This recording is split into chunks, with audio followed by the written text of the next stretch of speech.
okay? This is not a federal prosecution. Joe Biden or anyone from his Justice Department have absolutely zero to do with the Manhattan District Attorney's Office. They have no jurisdiction over him. They have no context with him. They have no control, certainly, over him. So to say that Joe Biden brought this case is one of the most ridiculous things I've heard. We know that's not the case. And even Trump's lawyers know that's not the case. Now, wait right there, because as you say, even Trump's lawyers know that's the case. You were attorney with Trump. You were on Trump's case early and got off the case. So you're speaking as one that knew as you signed into work for Trump, which you explained on this show why, and you explained why you got out. Joe Tacopina, Trump's former lawyer, exited the Trump Manhattan criminal case prior to the trial. He was one of the primary attorneys. Remember, Joe Tacopina also represented Trump in the first E. Jean Carroll defamation and sexual assault case, resulting in a $5 million verdict against Trump. Tacopina was defending Trump in the criminal case following his indictment by the Manhattan District Attorney. Subsequently, Tacopina appeared on MSNBC, speaking with Reverend Al Sharpton, revealing that his moral compass led him to stop representing Trump before the trial commenced. Tacopina's decision appeared to reflect sound judgment.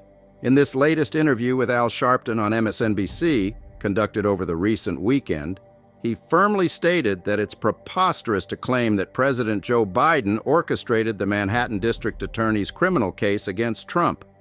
They might have a spring today, but it's not going to last very long, because what happened in New York is a travesty of justice. Everybody knows it. I can't believe the hoax, this sham, this absolute injustice justice system, weaponizing the justice system of the United States of America against a political opponent. Un-American. Joe Biden, you're fired. I do believe the Supreme Court should step in. Obviously, this is totally unprecedented, and it's dangerous to our system. This will be overturned, guys. There's no question about it. It's just going to take some time. What are your thoughts on what you just heard, Joe? And as I mentioned, they're just a few of the many of the Republican leaders. Yeah, what I hear, like Tim Scott is someone I used to respect, but I sort of lost a lot of respect from what I just heard, because he sounded so uneducated, unintelligent, and made no sense at all. To say that, look, I understand there's a political motivation to a lot of what's going on in our country today, and everyone wants to sort of paint the broad brush, and this is a political vendetta and then weaponization of the justice system. This is a state case. This is different than the Jack Smith cases. Okay, this is not a federal prosecution. Joe Biden or anyone from his Justice Department have absolutely zero to do with the Manhattan District Attorney's Office. They have no jurisdiction over him. They have no context with him. They have no control, certainly, over him. So to say that Joe Biden brought this case is one of the most ridiculous things I've heard. We know that's not the case. And even Trump's lawyers know that's not the case. Now, wait right there, because as you say, even Trump's lawyers know that's the case. You were attorney with Trump. You were on Trump's case early and got off the case. So you're speaking as one that knew as you signed into work for Trump, which you explained on this show why, and you explained why you got out, that this had nothing to do with Joe Biden or any of the federal government trying to lean in on Donald Trump. The federal government has no input on the Manhattan District Attorney. It's a state prosecution. When confronted by any remaining MAGA supporters or Trump advocates, refer them to Joe Tacopina's recent statements on Al Sharpton's MSNBC show this past weekend. Here he is once more in this week's interview, delivering a powerful message. He's going to use this as a campaign boost. That's the only thing he's thinking. I mean, he's clearly going to try and now use this as to form himself into some sort of a martyr, to try and position himself as a martyr, and use this as someone who's been politically attacked by his opponents, and that the justice system has been politicized. That's how he's going to use it. That's what he's going to do. Look, Reverend, this is a bomb on the American political landscape. Make no mistake about it. But I also think there is a sliver of Americans who are undecided here. I think the people who are supporters of Donald Trump will be supporters of Donald Trump, whether he gets convicted in all four of his indictments. And just let that swivel around your brain when you say it a little bit. Our presidential candidate has 4 indictments, 1 conviction. Or the people who are against him certainly this is not doing anything to change that. So I just don't know at the end of the day what effect this is really going to have on the election. There's a sliver, perhaps, of undecided Americans who may say, you know what, I can't have a convicted felon as our president. Representing Donald Trump can visibly change a person. Look at Todd Blanche, who had a solid reputation before becoming the lead lawyer in Trump's criminal trial. Observe Joe Tacopina's transformation when he represented Trump. Over a year ago, right before the indictment, Trump posted threats against Manhattan District Attorney Alvin Bragg, including an image suggesting he would bludgeon Bragg with a baseball bat. When asked about this, Tacopina's responses were telling. He physically appeared distressed, reflecting the toll of representing Trump. That includes the witnesses for the people who are talking just as much. But it also includes the former president swinging a baseball bat at the head of the Manhattan DA. Well, I don't know where you got that, because if that you was a tweet sent out by the former president. No, it wasn't. And first of all, that picture was not him swinging a baseball bat. I mean, if you want to distort the facts, go right ahead. I want to address that. Yes, it is. He wasn't swinging a baseball bat at anyone's head. That was a picture of him showing off an American-made bat. But someone else put a picture of the district attorney next to him, and in an article posted that. That's not his article. It's not his photos. Tacopina denied this vehemently, claiming the image was misrepresented and not Trump's doing. Yet the need to make such a defense was humiliating, likely damaging Tacopina's reputation. Initially, Tacopina was considered a reputable individual. Many who knew him were surprised by his involvement with Trump. He seemed to believe he could handle Trump, only to realize the challenge was insurmountable. This was evident after the first E. Jean Carroll verdict. Tacopina did not represent Trump in the subsequent trial involving sexual assault and defamation allegations from 1996, where Trump faced a $5 million verdict. During a press conference, Tacopina faced harsh criticism, being called a Neanderthal. After his departure, Alina Habba took over Trump's defense. Trump subsequently faced over $90 million in judgments, including post- and pre-judgment interest on defamation alone. But this was Joe Tacopina after he lost the E. Jean Carroll case. They found him not liable for the rape. You're a fucking Neanderthal. What do you make of the fact that And remember, there was that moment at the trial where Donald Trump fled the country, claiming he would return to testify in the E. Jean Carroll case. Despite the defense resting, despite Tacopina resting, Trump went to Scotland and Ireland, saying he would confront her and testify. Remember when Trump said that? If not, let me play the clip. Going back early, because a woman made a claim that's totally false. It was fake. She's a fake. She wrote in a book she's a Democrat. We have a rough judge. We have a judge that doesn't like me much, appointed by Bill Clinton. And he's a guy that doesn't like me much. He's, I guess, not allowing the coat that they wanted to put into evidence. Once we said, yes, put it into evidence, they said, oh, we don't want to do that.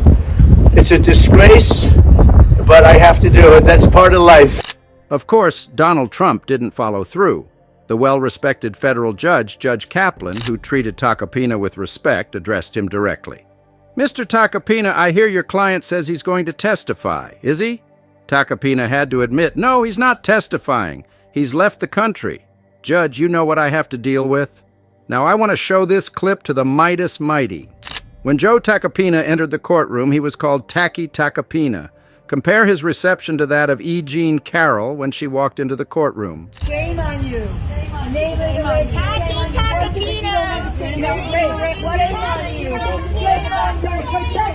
Thank you. Thank you so much. Thank you so much. Thank you so much. You are so brave. We know you. Trump is a predator. Millions and millions of women believe you. Before the Manhattan criminal trial started, Tacopina appeared separately on Al Sharpton's show. They are good friends, which is why he goes on Sharpton's show to share news. Here's why he said he was leaving Trump's legal team before the criminal trial started. He quickly withdrew, leaving Trump with a legal team consisting of Alina Habba on civil cases, and Todd Blanche, Susan Nischels, who hasn't said a word publicly, and Emil Bove, who also hasn't spoken. Here's what Tacopina said on Al Sharpton's show. Why would you leave the team? By the way, it's the first and only interview, Reverend, that I'll be doing on this topic. Okay, you're someone obviously very special to me and someone I have a relationship with, and you know I'm going to discuss it once and only once. to the degree I can. I left the team because it was just my time. I had to follow my compass, and my compass told me it was my time there was done. There are a lot of personal reasons that went into that, things that I can and won't discuss. I also have A$AP Rocky's trial coming up this year, which is going to take most of my year. The attention that's going to be put into that case, there's a lot riding on that for that young man, his wife, and his family. Now, Todd Blanche, often compared to a human mannequin standing next to Donald Trump, reminds me of Steve Carell's character, the weatherman from Anchorman. Let me show you what Todd Blanche had to say. Why did Donald Trump not ultimately take the stand here? Well, that's a very personal question to him and to me, honestly. And it's a very difficult question. Of course he wanted to testify, and I don't say that because that's what he has said. He wanted to get his story out. I think the judge had made some decisions before the trial or the day of the trial started about what would be allowed to be asked of him by the prosecutors if he took the stand. And some of those questions were really complicated to answer because there's still appeals going on, and so there's a lot of decision points that go into whether somebody testifies. Ultimately, it's his decision, and he listened to us, and he relied on our counsel, and he reached a decision that he thought was right, which I very much agreed with. So that means your counsel was for him to not take the stand. I'm not going to tell you what my counsel was. Well, you said he relied on counsel, and he went with that decision, and he didn't take the stand. But ultimately, it was his decision, and I never say, and I think colleagues and folks that you have on here hopefully agree with me. I never say to somebody, "Don't take the stand." Right? That's their decision, and that's a decision that they have to make. But I want them to have they want them to know what will happen on the good and the bad if they do take the stand. So no regrets on him not taking the stand? Look, the verdict came down a couple hours ago. I don't know if I have any regrets about anything yet. I'm still thinking things through, and I think so is he, and so are everybody else around him. But at this point, I don't think that there was a conviction because he did not take the stand. Let's watch another clip of Todd Blanche to understand what Joe Tacopina avoided. When he was leaving, one thing he brought up were the witnesses who were not called. And he was saying that there could have been witnesses that would have helped make the case. We never saw Keith Schiller, Alan Weisselberg, some key figures here who got brought up a lot. Why didn't the defense call any of these witnesses? Well, because we happen to live in America, and we don't have the burden of proof. And so that's not the point. That's a question that is a loaded question that should not be asked of a defense attorney or a defendant. The question that we asked the jury, and they ultimately obviously got passed, is why the prosecution didn't call those witnesses, right? You, as a defense attorney, you don't go into a case saying, I'm going to fill the holes of the prosecution, right? And Keith Schiller and some of the other witnesses that were not ultimately called, in our view, should have been called by the prosecution, and we asked the jury to take a hard look at that. I don't know whether they did or not, but they convicted. Here you have it. I have to commend Joe Tacopina for leaving Trump's legal team. You heard him himself, distancing from Trump and clarifying that this wasn't a politicized prosecution but a state matter.